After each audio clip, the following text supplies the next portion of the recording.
All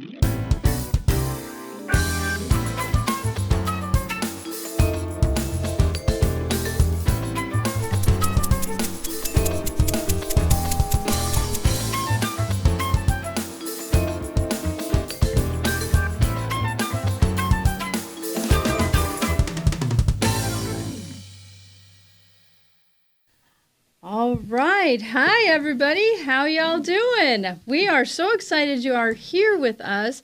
We have a special guest for you today. Her name is Deb Martinez. She is with Martinez and Shanken, and she's going to tell us what you guys need to know about taxes and buying a home. And so thank you. Welcome for coming. Thank you for checking inviting us me. out. So, yeah. We have a lot going on here, but we have to do a little backup because everybody's making fun of me here. So What? we have coffee and one thing, and because it's coffee and one thing, we have to announce the coffee for the day. Yay! So what is our coffee, Audrey?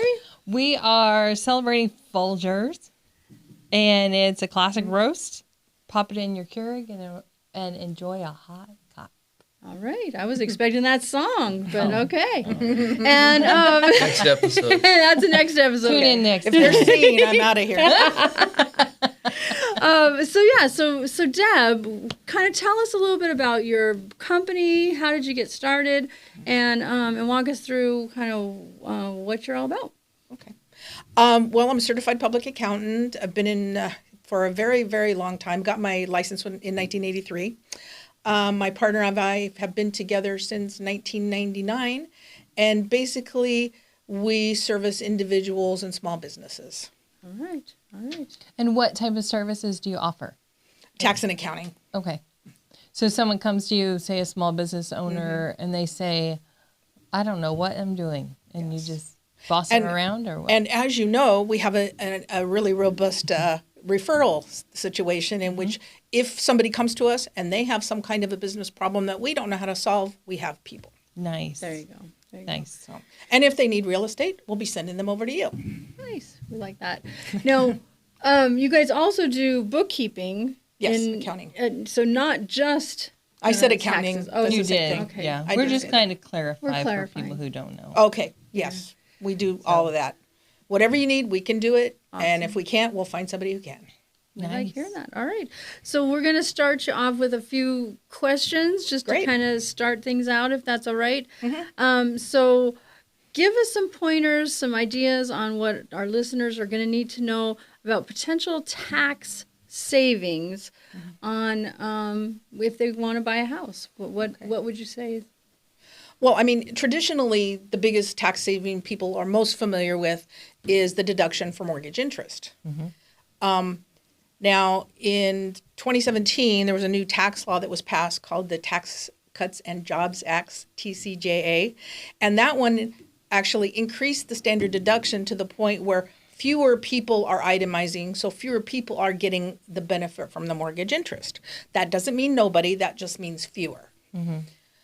So basically, the way standard and itemized deductions work, because I'm sorry, I don't know how much people know, the standard deduction for a married couple for 2022 is $25,900. So people look at their standard deduction, they look at their itemized deduction, and they pick whichever one is highest because that's the one that gives you the best tax benefit. Makes So sense. generally these days, because $25,900 is a pretty big deduction, most people are not itemizing. About 10% of people still itemize. And in general, the people who are most likely to itemize are the people who are making $200,000 and above. But that's just a general rule. Everybody should always check every time to see what's best. Perfect. Makes sense. Okay. That makes But sense. but really the biggest tax benefit people get from their personal residence is the exclusion when they sell. A married couple can have up to $500,000 in gain and not pay any tax on that, as long as they meet the requirements. They have to own the home, they have to have lived in it for 2 years, and there's some exceptions to that. Okay. But that is just unparalleled. There's no place in the tax law where you just get a free $500,000 in gain that you don't have to pay tax on. Right. And that's only on your personal Residence. primary residence. Right. Okay.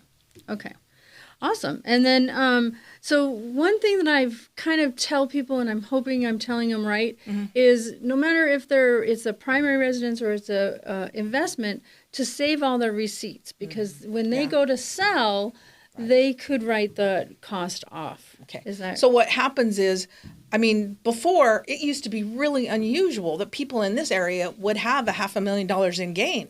Right. But I don't think that's true anymore. Right. Because the True. prices have Right. gone up. Right. So if you've got more than the $500,000, or perhaps in certain circumstances you've converted it to a rental property for a short period of time, which reduces that $500,000 number, you're going to need those receipts to establish your basis to reduce the gain, perhaps, that you might have to pay tax on. there you go.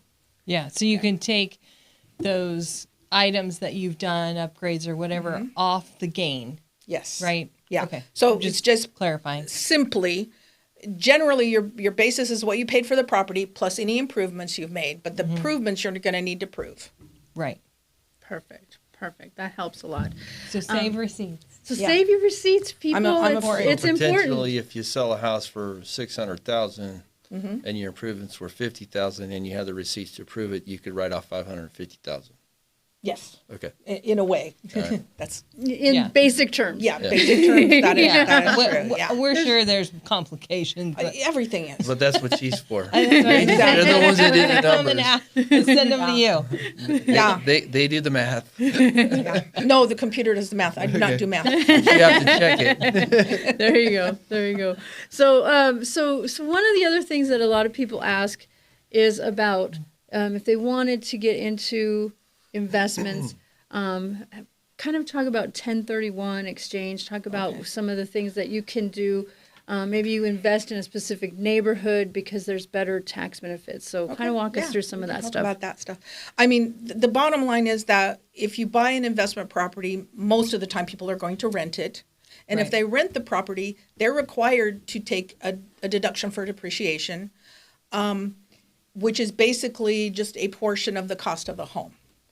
But as you take that deduction, your basis in the property goes down. So at the end, when you sell it, your gain is the difference between what you sold it out for and your basis. And if it's a rental property, that basis is being eaten away every year. Well, some people, I mean, if it's a short period of time, it's no big deal. But when you get into something you've held for a long time, it can be really tough. You could essentially sell the home for the same price you bought it for and still have a taxable gain. Wow. Which comes as a shock to most people. Yeah, well, Because and that's the basis is eroded It has because eroded of depreciation. because of depreciation. Yes, and that's exactly. interesting because typically real estate doesn't depreciate, and so So it's a wonderful tax benefit because you get to take an expense that doesn't represent an out-of-pocket cost Right. because your value is still going up. So that's one of the beautiful things about real estate from a tax standpoint. But some people will, they'll come to me and say, oh, I want to sell this property. And then when I tell them how much the tax will be, they'll go, oh, isn't there any way around it? So that's where the 1031 exchange comes in. because you can roll the profit over into another property. Yes, basically what happens. It's also called a like-kind exchange. And what happens is you have a gain in the one property. You can roll that gain into the next property. So it's just a deferral. It doesn't mean that the tax goes away. It just, you've kicked the can down the You're road. postponing. You're postponing. Yeah. But one thing you can do is you can continue to postpone throughout your whole life. And if you die with that property and you've never recognized the gain, it never gets recognized and the tax is never paid. And a lot of people do that. Oh wow! So your kids don't have to pay, or whoever Yeah. you leave it to. Don't There's have no to pay income the- tax on it, Right. on that. And they take over, their basis in the property is the fair market value at the time you die. At the time, Yeah. that's interesting. So that can be very powerful. for- Huge. And this also kind of brings into net worth. Like when people talk to me like, well, I'm renting and I'm happy with it. That you really don't have any net worth at that point. You have nothing showing for what you've worked for. So to me, this is all part of how do you get to, be richer than you thought you could Building be. wealth. Yeah. Exactly. And the nice thing about the 1031 exchange is that if you sell your house for $500,000 and you pay the tax, you don't have $500,000 to reinvest in a new property. Right. If Right. you do the like-kind exchange, the whole thing goes over. Right. So you're not losing value as you go. Exactly. yeah. Now, do you have to do exactly 500,000, or can you get a loan? If you can buy 600,000, put 500 in and get a loan and keep increasing in wealth? Yes. Okay. Yeah, All you right. absolutely can. You can get less than a full deferral Right. if you want to put less money in. You can defer the whole thing, but put additional money in, Okay. and keep building. All right. Yeah, Yeah. absolutely. It's a great way to just increasing. Keep bringing that Wow. pot Yeah. Right. bigger and bigger and bigger. So, Yeah. Yeah. So that's nice. So let's kind of go back into rent versus buy. Okay. Because to me, like, there's a huge value for that. Again, first off, for the net worth. That is a big one. I can't even tell you how many times I try to hammer that into people's heads Yes. because it's the same payment either way. Why do I need to? Well, in essence, no, it is not the same payment. You know, you're really losing a heck of a lot of money every month just throwing it out the window. So kind of walk us through why that is in your eyes. What can they do to change that, or why is it important to buy? again, I mean, that's the way most people build wealth. They buy a house, they make the payments. Maybe not a whole lot goes to the principal, but the house, if you hold it over the long term, pretty much always is going to go up in value. No, and then you've got 33 on the average, 30-year average, 6%. Yeah. So that means you're building equity, and you can use that equity for your retirement. You can use it if you want to borrow and start a business. I mean, there's so much you can do with that. And that's money that if you've paid it in rent is just gone. Right. Because you have no collateral. And even if the market ebbs and flows with corrections, you still own a tangible asset. Right. Absolutely. Right. And, Yeah, because and you didn't make that 6% that year, but the following year you made 12%. Yeah. So you're just going gotta to be catch in it it up. for the Yeah. long- Balances Yeah. out. Yeah. Yeah. Exactly. because it's a long-term strategy. It's not Right. short-term. What's Yeah. the book you just gave me? The Accumulative Effect? Is It's the same compound thing. effect. Compound Yeah. effect. Yeah. Yeah. Exactly. Yeah. And that's very powerful. Right. That's our little topic for our team. So Oh, it's awesome. Right. Yeah. Well, I think it was Einstein that said that the biggest secret of the universe is compound Compound interest. Compound interest. Yeah. Yeah. Something to that effect. Absolutely. I didn't know Absolutely. that, but that's good. That's good advice. Yeah.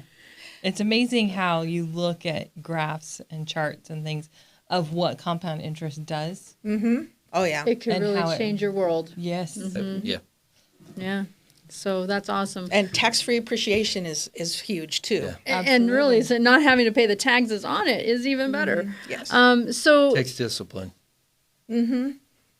So one of the other pieces that I like to say is, what your monthly payment is when you buy, because when you rent, as everybody's seeing right now, rents are going up. I mean, big time. Huge. And so to be able to have that fixed payment would be a huge value. Do they, when they buying that property, do they get to write anything else off on that property? Again, all the things that they write off are only if they itemize. Right. And we've talked that's going to be not going to be Big everyone. piece, right. But yeah, they're property taxes. Okay. Oh, property taxes. Okay. Are What deductible. about as far as from an accounting perspective or a tax perspective? There are people who maybe they want to take some equity and use that to do a new AC unit or make an upgrade to the home. Do those things come with a tax benefit at all? Again, if you use it to improve the home, then that becomes part of your mortgage interest and can potentially be deductible if you So like a itemize. HELOC, yeah. Okay. Like that. Okay.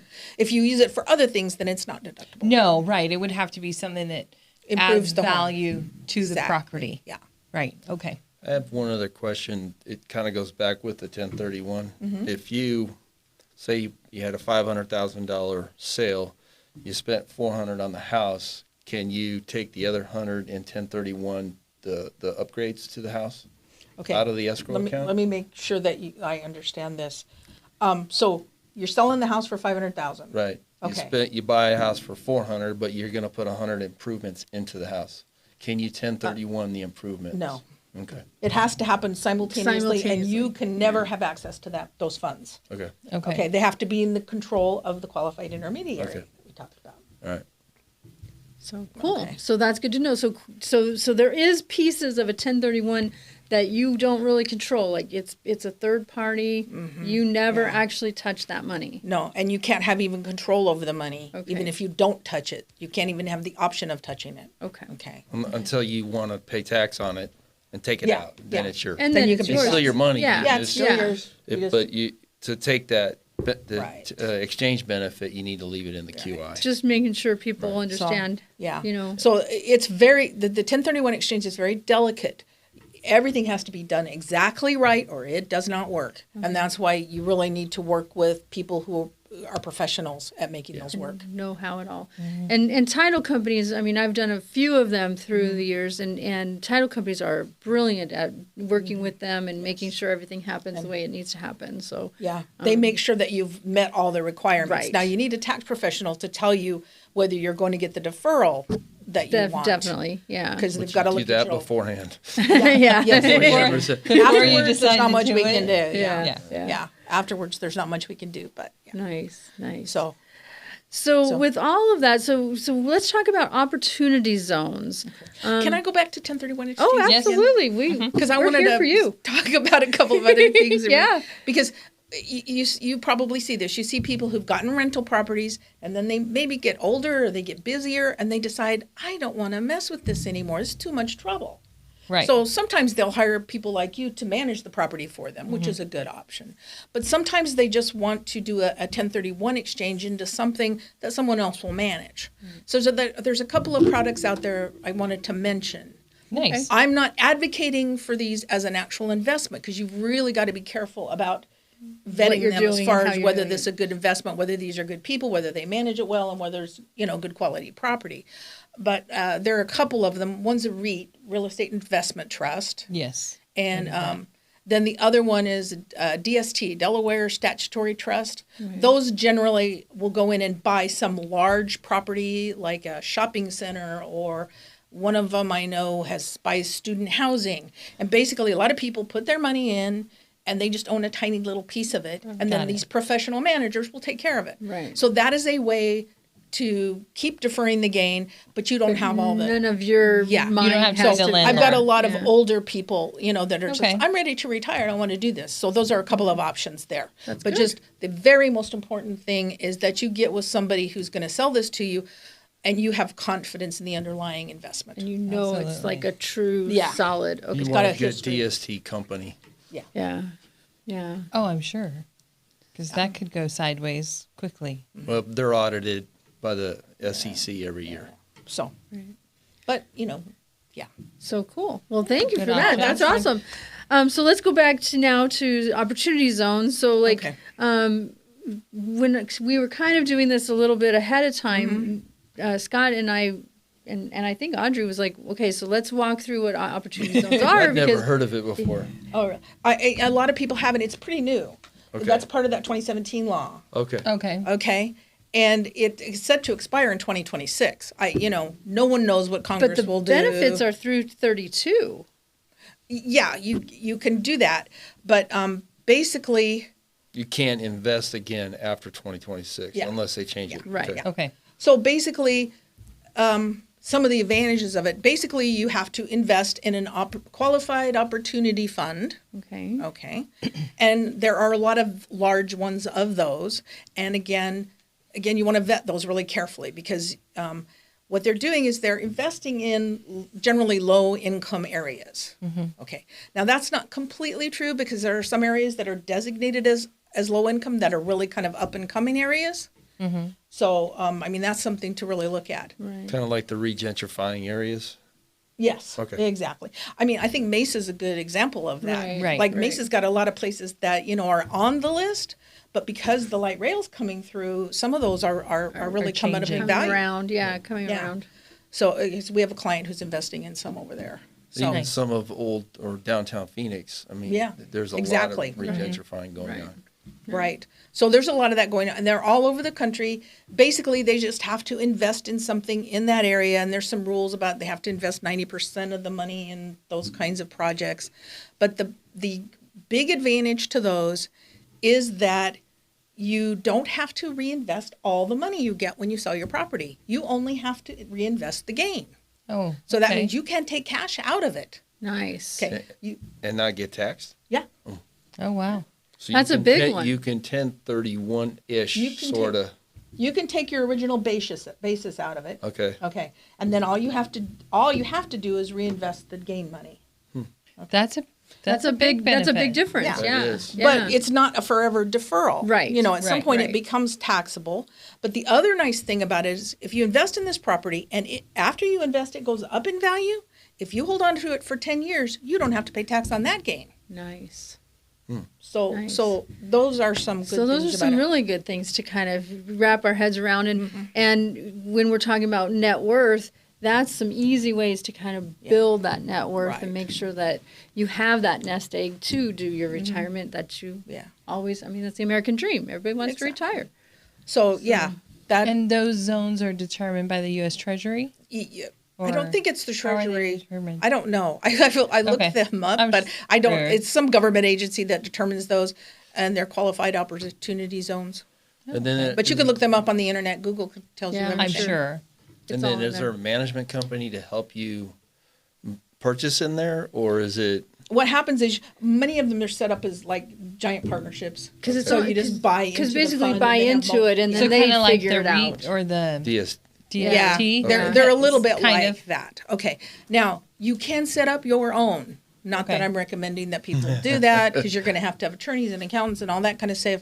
But there's nothing to say that a small group couldn't. of people couldn't do it. But they're Okay. going to want to consult real professionals who have experience. In And you know how much those attorneys and accountants cost. So. yeah, they do. Worth every penny, I'm sure. Every penny. So like everything, we don't know what's going to happen. Right. Congress It's- does what it It's- does. It's all, It's a surprise every day. and sometimes daily, even double days. Yeah.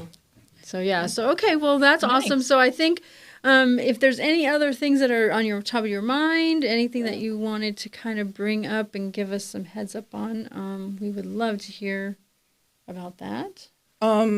No, I thought let me look at my cheat sheet to see Okay. if there's anything Yeah, important for that I sure. haven't.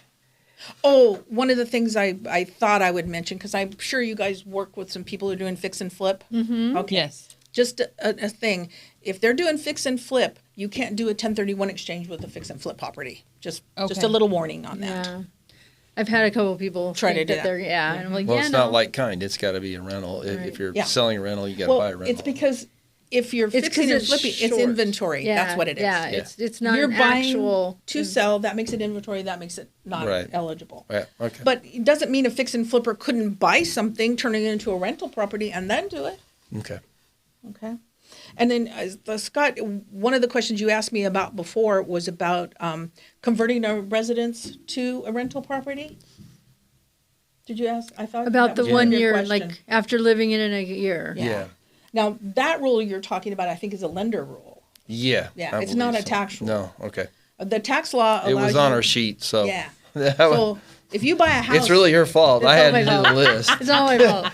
if you buy a house intending to live in it, and then the following day something happens and you need to turn it into a rental, that's not a problem for the tax law. For the tax. And then But for a lender, they could construe Yes. that Yeah. as fraud. So you have to be very careful. to document Yes. your really good Yes. reasons for that. And yeah, it- absolutely. let's say you have two homes. One's a rental property, Mm-hmm. and you decide that you want to sell the rental and 1031 into a smaller home with that rental and rent it for a year and then sell your house and move into it. How long does that have to be in the 1031 exchange before you can live in it?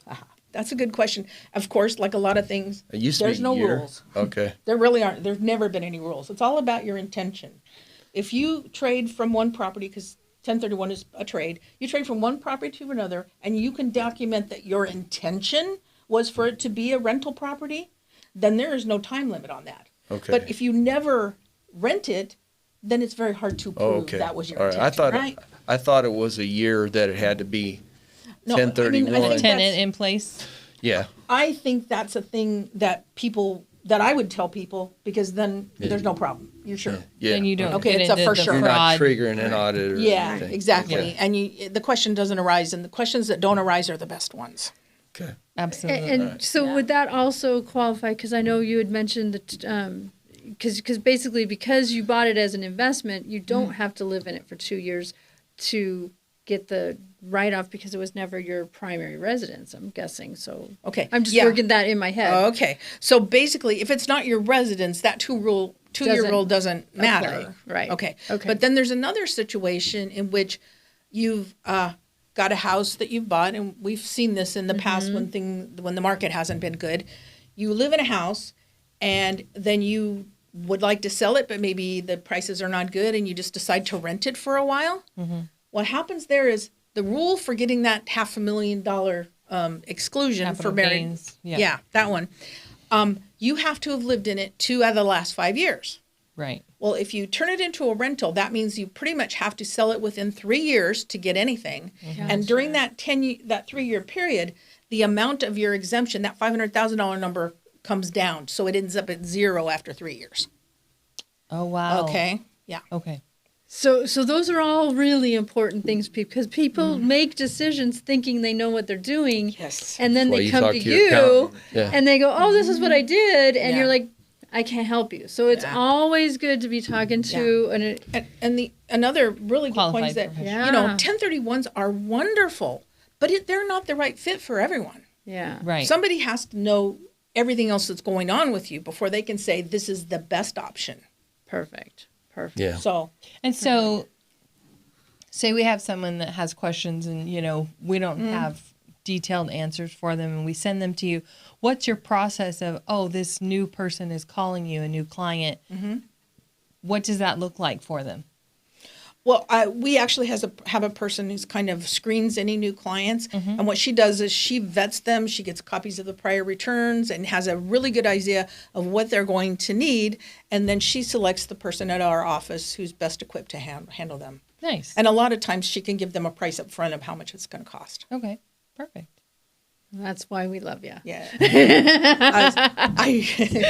Yeah, she's very good at this job. Yes. Yeah. And Nice. sometimes I'm not the answer. So that's all right. And that's okay. Yeah. Because we want to make sure that the right person's with the right fit. Exactly. Because I've had my Canadians come to you guys, and there's a lot of pieces that, like, some Foreign investor. won't even touch it, some CPAs won't even. I like Canadians. Yeah. But there's a lot of laws that if you're not familiar with, you could really screw it up for them. So. And it can be frustrating for them because our government is a little slow sometimes giving us back money, but when you're a foreign national, they're even slower. Yeah. Yeah. And so you want to have all your ducks in Yes. a row. So cool. Well, thank you so very much. This has Absolutely. been amazing to kind of appreciate get it. these Thanks for answers coming. and You're welcome. figure all this out. And so if you guys have any questions, you can touch base with Deb at any time. Her card is going to be at the end of this video. And you can always reach out to us, and we will Absolutely. make sure that you get in touch with her. So thank you so much for spending some time with us, learning about what you need to know on taxes and buying a house. So now I'm losing my pace here. So here we go. So we're going to wrap this up. We can't even tell you how much we appreciate you. And if you have any questions, you want to check out our Team Beery website. We have some really good resources. Deb was very gracious. She's going to give us a couple of forms to put on there. So that way, if you want some information on different things that we've just talked about, she's going to help us with some of that. So make sure you check that out. And if you like, subscribe, make sure that you're sharing this out to people that you know Right. that buying a house or thinking about buying a house, they would probably find this very helpful. So always use a very good team. Thanks, guys. Bye-bye. Thank you.